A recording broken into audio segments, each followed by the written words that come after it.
اعوذ باللہ من الشیطان الرجیم، بسم اللہ الرحمن الرحیم۔ السلام علیکم ورحمۃ اللہ وبرکاتہ۔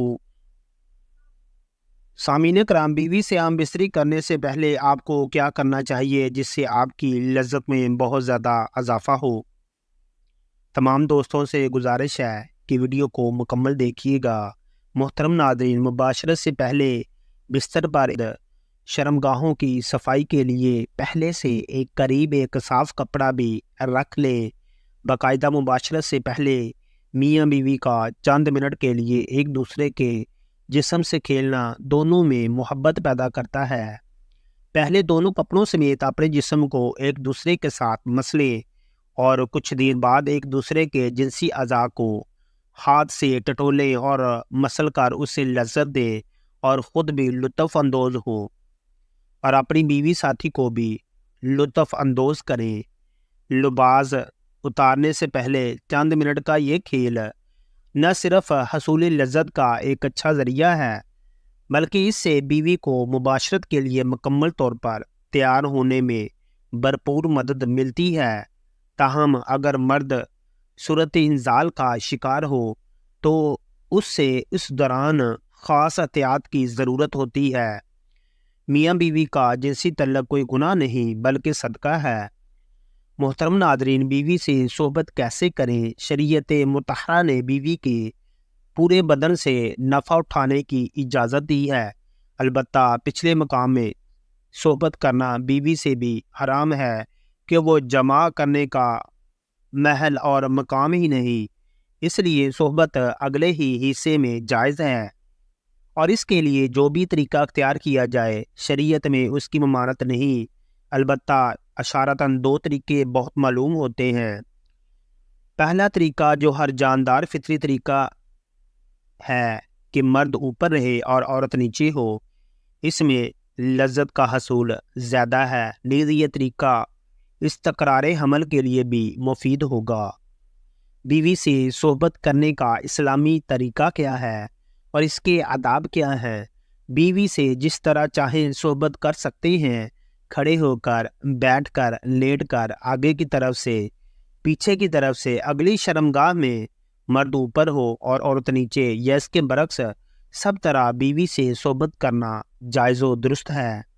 البتہ پچھلی شرمگاہ پخانہ کے مقام میں صحبت کرنا جائز نہیں بلکہ حرام ہے، اور جمع میں بہتر طریقہ یہ ہے کہ عورت نیچے ہو اور مرد اوپر، اگرچہ اس کے برعکس بھی جائز ہے، اور اگر مرد عورت سے پہلے فارغ ہو جائے تو اسے عورت کے فارغ ہونے تک برابر مشغول رہنا چاہیے، ہٹنا نہیں چاہیے، اور صحبت سے پہلے عورت کو جمع کے لیے مکمل طور پر آمادہ بھی کر لینا چاہیے۔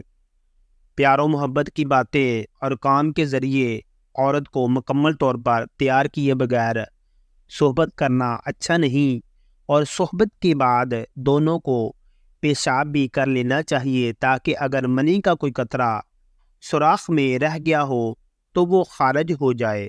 محترم ناظرین، لذت سے بھرپور بہترین اصول نمبر 1، میاں بیوی کام کے عمل کو پہلے طے کر لے، یہ ایک بہت لطف اندوز ہوتا ہے۔ نمبر 2، کام والے کمرے کو رومانٹک بنانے کے لیے اپنے کمرے میں لائٹ مدھم ہو۔ مدھم لائٹ میں عورت کا جسم خوبصورت اور پرکشش دکھائی دیتا ہے، اسی طرح کمرے میں اپنی پسند کی خوشبو بھی لگا لے۔ نمبر 3، کام سے پہلے میاں بیوی دونوں اپنی شرمگاہوں کو ٹھنڈے پانی سے دھو لیں، یہ مرد کی ٹائمنگ میں اضافہ کرتا ہے اور عورت کی شرمگاہ قدرے تنگ ہو جاتی ہے، جس سے کام کرنے میں بہت ہی زیادہ لطف محسوس ہوتا ہے۔ نمبر 4، کشادہ بستر کا انتظام کر لیں اور بستر نہ بہت زیادہ نرم ہو اور نہ ہی بہت زیادہ سخت ہو۔ نمبر 5، کام کے لیے میاں بیوی کے پاس وقت کھلا ہونا چاہیے۔ جنسی ماہرین کے مطابق کم از کم 1 گھنٹہ وقت ضرور ہونا چاہیے تاکہ مرد کے ساتھ ساتھ عورت کی بھی فراغت ہو سکے۔ نمبر 6، میاں بیوی ایک دوسرے کے لباس اتاریں، اسی طرح کرنے سے ایک دوسرے کے دل میں محبت پیدا ہوتی ہے۔ شوہر کے لیے بیوی کی کام والی جگہ چھونے اور دیکھنے میں کوئی حرج نہیں ہے، لیکن اسے چومنا بے حیائی ہے۔ اسی طرح بیوی کے لیے مرد کی کام والی جگہ کو چھونے اور دیکھنے میں کوئی حرج نہیں، مگر اسے چومنا اور منہ میں داخل کرنا بے حیائی ہے۔ اسلام کی پاکیزہ تعلیمات کی محترم ناظرین، میاں بیوی میں خدا کی طرف سے ہی محبت پیدا ہوتی ہے۔ میاں بیوی کا رشتہ ایک ایسا احساس ہوتا ہے جس میں محبت ہی محبت نظر آتی ہے۔ بعض اوقات کچھ لڑکے اور لڑکی کی شادی پسند کی جاتی ہے، لیکن وقت گزرنے کے ساتھ ساتھ ان میں ایک دوسرے کی اتنی محبت پیدا ہو جاتی ہے کہ وہ ایک دوسرے کے بغیر نہیں رہ سکتے۔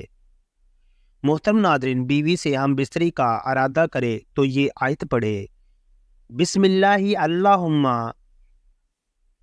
جبنا شیطانا وحب الشیطانا ما رزقنا۔ ترجمہ، میں اللہ کا نام لے کر یہ کام کرتا ہوں، اے اللہ تو ہمیں شیطان سے بچا اور جو اولاد ہم کو دے اس سے بھی شیطان کو دور رکھ۔ اس دعا کو پڑھ لینے کے بعد اس وقت کی ہم بستری سے جو اولاد پیدا ہوگی، شیطان اسے کبھی ضرر نہ پہنچا سکے گا۔ فائدہ ضرور پڑھنا چاہیے، کیونکہ ہم بستری کے وقت اللہ کا نام نہ لینے سے شیطان کا نطفہ بھی مرد کے نطفے کے ساتھ اندر چلا جاتا ہے۔ تمام دوستوں سے گزارش ہے کہ نماز کا اہتمام لازمی کرے، اور نماز پڑھنا ہر مسلمان مرد اور عورت پر فرض ہے۔ نماز کے بغیر آپ کی اور میری زندگی ادھوری ہے، کیونکہ قیامت میں نماز کا حساب کتاب لیا جائے گا۔ جس کی نماز اچھی اس کا سب کچھ اچھا، اس کا حساب و کتاب بھی اچھا۔ اللہ تعالی ہم سب کو 5 وقت نماز باجماعت ادا کرنے کی توفیق عطا فرمائے۔ اللہ تعالی ہم سب کو اپنی بیوی کے حقوق ادا کرنے کی بھی توفیق عطا فرمائے۔ دعا ہے کہ اللہ تعالی میرا سنانا اور آپ کا سننا اپنی بارگاہ میں قبول و منظور فرمائے۔ تو سامعین کرام، اگر ویڈیو پسند آئے تو اس کو لائک اور شیئر کریں۔ مزید اسی طرح کی ویڈیوز دیکھنے کے لیے ہمارے چینل کو سبسکرائب کریں۔ تمام دوستوں سے گزارش ہے کہ اسماء الحسنہ میں سے کوئی ایک اسماء الحسنہ جو ہے وہ کمنٹ میں لازمی لکھیں۔ جزاک اللہ خیرا۔